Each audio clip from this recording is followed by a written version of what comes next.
Hi, it is Adrien and Chris from the metal opera Avaland. And you are on Metal Nation. Amazing. Welcome, guys. Hey, I'm Rustin Rose of Metal Nation. And of course, as they just said, Adrien and Chris of Avaland from France. Thank you for hanging out with me today and talking a little bit about the new album, which comes out in 3 weeks, Theater of Sorcery. I just really got to spend some time with it over the last day or so because I'd only heard the first couple of singles. And the first thing I got to tell you is thank you so much for making this album. Obviously, you're a big Avantasia and Adrien fan, so am I. So this album is just outstanding from the opening track to the finale. So I appreciate that you guys made it. So thank you for that. And thank you so much. Thank you for your support. For your Absolutely. support. Before we dig into the album, obviously this has been a really bizarre year that we've just been through. How are you guys holding up and doing through all of this? Oh God, it was terrible. Well, it was terrible. There is a big story behind this album. In fact, we recorded a very first version of the album, and when we received the vocals from Ralph Shippers, for example, Zach Stevens, we just say that this album is not as high as the vocal of the guests. The guests were very amazing, so we decided to improve the level quality of the album. I worked a lot on my voices. Chris worked a lot on his guitar part, so we made new arrangements, and then we recorded a second time. And the second time we recorded it, we were really very happy at what we were doing. So this time we said, yes, this is the good version, and we're gonna try to have a label and to show it to the world. And that was really hard to work again. Yeah, and I was going to say, putting together an album like this is no small feat. You guys have been working on this for some time now, I believe. And this is not as simple as writing a dozen songs and throwing 5 musicians together in a studio. Tell us a little bit about the journey from conception to the birth of Theater of Sorcery. Everything begins with only me. I was with my songs. All the songs were already composed. I had an ear from all the lyrics, and then I realized that I have something to make an album. Then I asked to Chris to come into the band because he's my best friend. Yeah, it was the most terrible day of our life. And my best friend is like my brother, so it was obvious to have Chris in this journey. And then I asked to Camille, my bass player. He was playing in my old band Sorcery, little band. We just released an IP, but Camille is an incredible bassist, and I just had to ask him to come into this crazy project. Yeah, and it's very interesting to already have a jazz bassist. Yes, it's coming from jazz in a metal band, jazz and prog, because he will have some ideas we don't, because it's not our style of predilection. Yes, and we're going to talk. I think we're going to talk about this later, but yeah, we all have a lot of influences and different influences. Yeah. When I saw him on bass, I was like, obviously this guy's got a wider wheelhouse to work from. So I think he would bring a lot of nuances to the band that maybe are outside of what you guys normally do. Yeah, exactly. And for the other guys, Luca and Leo arrived between the 2 versions of Theater of Sorcery, and we rearranged again the musics with Luca, who put some melodic death metal riffings, and Leo who brings some new ideas for the drums. And then we recorded the album last June, between June and July 2020, and then here we are. Well, and I was going to ask a little bit later, but since you alluded to it, you do have, of course, because it's the type of record that requires this, a lot of amazing guests on there. Zach Stevens, Ralph Sheepers, Emmanuelson, just a whole bunch. We could name them all and we'd be here for half the interview.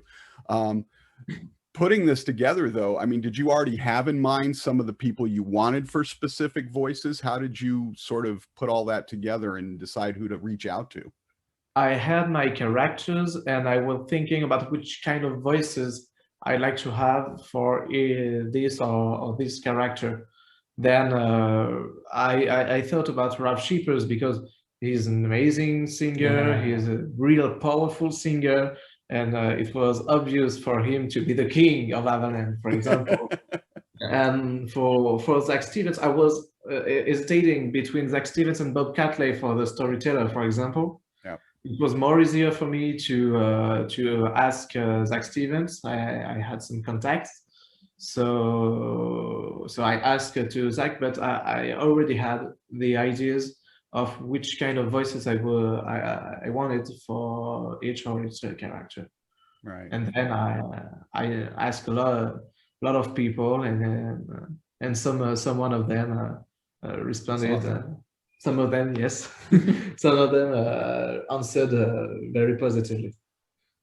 Yeah, well, and you know, this is the first album, so now that people get a chance to hear it and everything, and you know, it's like when you do the next album, maybe more people will want to be involved. But I think it's actually kind of cool. Not that we wouldn't have loved to have heard Bob, but Bob's obviously done a lot of the Avantasia stuff, so it's kind of cool that you had a lot of people on this one that Toby hasn't really used yet or whatnot, so you get something different there as well. And, so I and think with that Adrien, it's worst. With Adrien. Yeah, and I love both, but I'm not quite as familiar with Adrien's stuff as I am with Toby's stuff. So, you know, but anyway, so I was going to ask you, Adrien, you know, was there a pivotal album for you? You know, when you were sort of growing up and coming up, where the light bulb sort of turned on for you and you were like, I need to create something massive and epic like this? When I discovered Avantasia, it's I just started my life as a listener, my heavy and rock and heavy metal life, just listening to my old to the old vinyls from my dad. And it was a progressive rock. I started with Alan Parsons Project, very young. Oh wow, nice. I started with Yes. I started with Asia, Barclay James Harvest, this kind of band, and then I came to hard rock, melodic hard rock, and then I discovered in a festival Udo, playing just before Airborne. And then Udo was my very first heavy metal band. And really quickly after, I discovered Edgar and Avantasia the same day. And when I made my searches on Avantasia, I was like, yes, that's what I want to do. I want to do this kind of Avengers team with all those people. And when I discovered Adrien and Star One just after that, well, that confirmed to me that yes, I want to do this.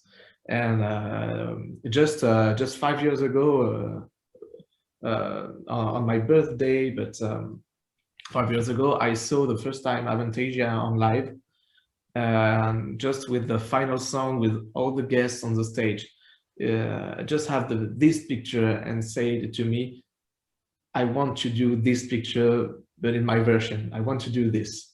Right. That was the really important points in my life to tell me I want to do this. Nice. Just 5 years ago, he says, right? Just. Well, since we have you here, Chris, too, I would be remiss if I didn't ask you a little bit about some of the influences that you came in with, your guitar style, and just in what you brought from your background. Well, I tried to be as close as possible from the lines Adrien already wrote, but I wanted to add some sweeping because it's a technique I love because of shredders like my maestro Stephen Feutrier, like Jack Dreyer, guys like this. And I came with influences like Yeah, Wizardfall, maybe a bit of Symphony X. Symphony X, of course. Yes. I love them. Rhapsody of Fire, stuff like that. It was, yeah, it was pretty fun.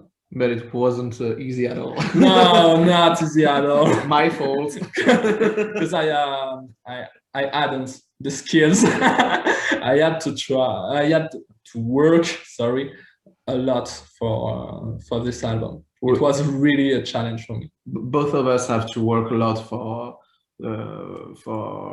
improve the yeah, because the others are god musicians. The others are from gods, and it was really hard, but like we are brothers, we always put each other in the right work. We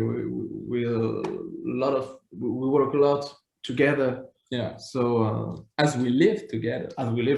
So well, then the album came out outstanding. So obviously you guys are well on your way in terms of that. So, so the storyline itself is obviously about Adam Wilstorm, and he's got his inner voice and everything, but tell us a little bit about the story so people kind of understand what's going on. So the story is about Adam Wilstorm, as you just said. He's a young man in the kingdom of Avaland. And the kingdom of Avaland is a little darker than those last years. And he just discovered, Adam Wilson just discovered he had some powers linked to the storm and the weather in general. Then he will make a journey to learn how to control this power and then come back to the kingdom of Avaland and bring a little hope of light. That's pretty Disney. Yeah. That's a pretty Disney story. Disney, but I thought for first album, do not make the things not too much complicating is good. Yeah. It was as much as complicated as it was. So do not put more, and sometimes less is more. So very simple story, and then people can see a little allegory from my proper vision of what I lived, what I felt, sorry, when I was younger, and to have all these musics I had, and just to not what to do of this music, and then found to make a metal opera. There is a kind of little allegory. Nice. And I blanked here for a second on what I was going to say next. Oh, you obviously released a new single today. We'll talk about that in a second. But the first two singles you released from the album, it was kind of interesting because you released the album opener, which sets everything up. And then the second one you released was the finale. So it's like we've seen the opening chapter and we've seen the finale. Yes. Did you do that on purpose, or was that a label thing? How did that come about? A little of the both. It was difficult for a first video clip to make someone like Ralph or Zaire, for example, to come into the movie due to the pandemic, right? Because our frontiers are closed. So we have a reduced roster of songs to make in video clips, and I decided to put the Age of Sorcery just because, as you said, it's the opening, is the introduction in the world of Avaland. And for Rise from the Ashes, I found that it was interesting to set the song with all the vocal guests for this kind of Avengers team, and to make some hype for the audience, and to the aim just to show federate. Yes, and just to show the people like this song is like a little teaser of all the others. Right. And oddly enough, you've released 3 songs from the albums now, and they're all great, but none of them are even among my favorites on the album yet. like in the middle of the album going, oh, I like this.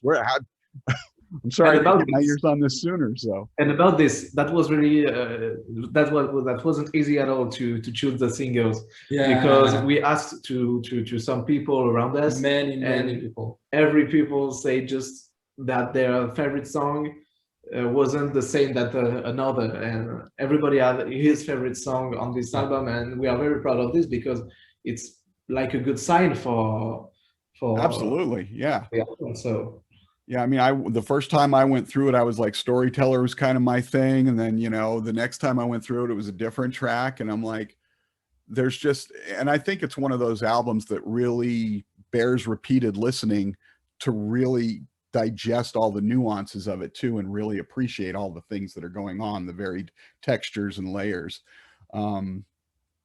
So the new single that you sort of dropped on everybody today, Let the Wind Blow, tell us a little bit about that one.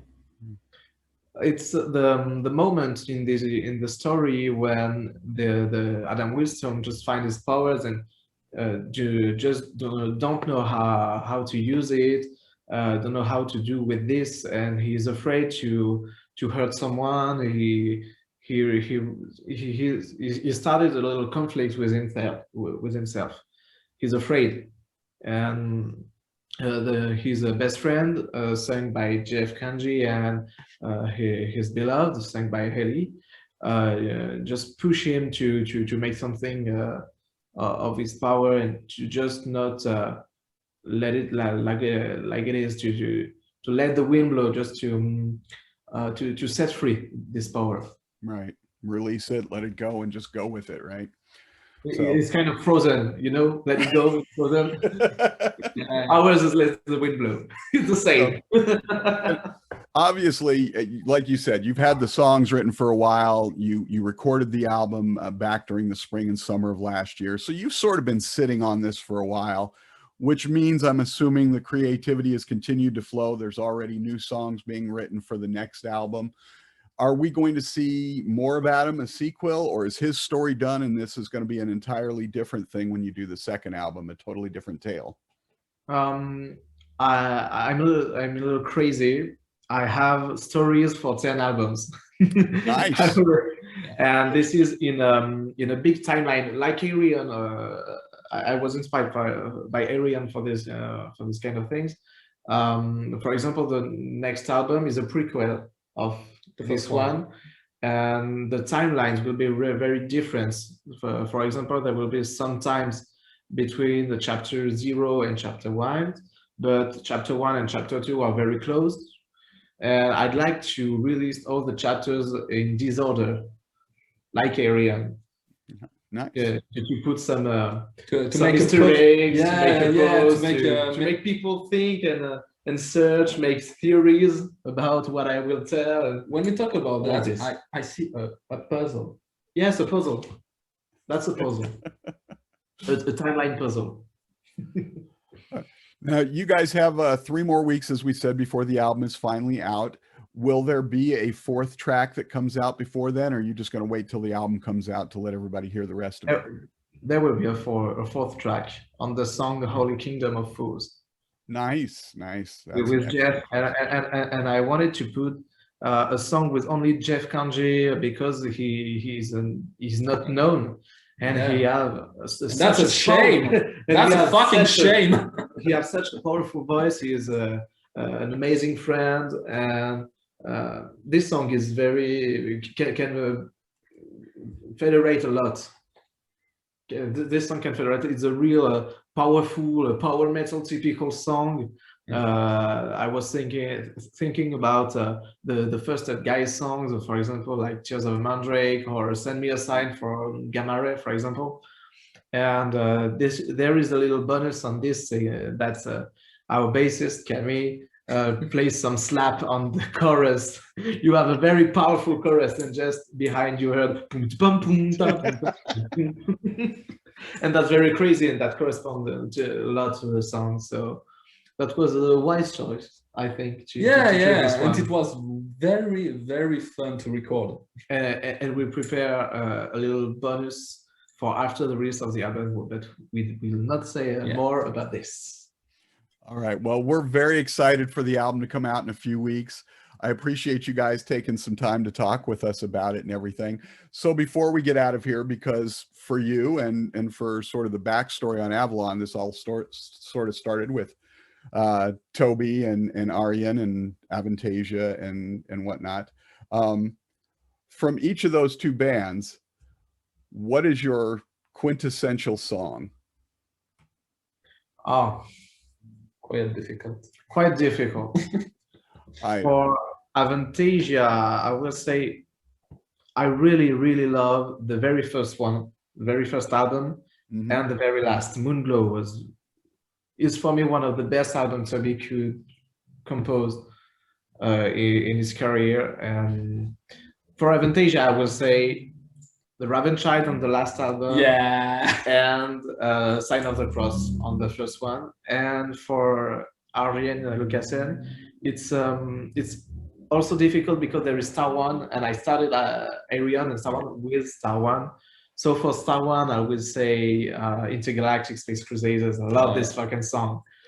And I'm so excited because there will be a third Star One album. I just discovered it some days ago. And for Adrien, I would say Between the Two Gates and Into the Electric Castle. Maybe the Two Gates on the Electric Castle album. I love this. Both excellent choices. I think for me, Avantasia, and I don't know why, but the song for me that just really describes Avantasia is Let the Storm Descend Upon Us. That 12-minute. I think it's and Let the Wind Blow is inspired by I was wondering about that. The very first song I really loved, that was like I was mad about a relation with this song, was Spectre, the first song on The Great Mystery of Avantasia. This song is the meaning of metal opera. Even if there's just Toby and Jolene Turner singing on it, this song means metal opera. That's a great opening. That's the best opening Toby could create for Avantasia. Wow. A perfect way to end it, guys. Again, Chris, Adrien, Avaland, the debut album, Theater of Sorcery, out April 2nd. Please go buy it. Support the band. Thank you so much for hanging out with us, guys. I appreciate it. Thanks a lot. Take care. Stay healthy. And we'll talk to you soon. Bye. Bye.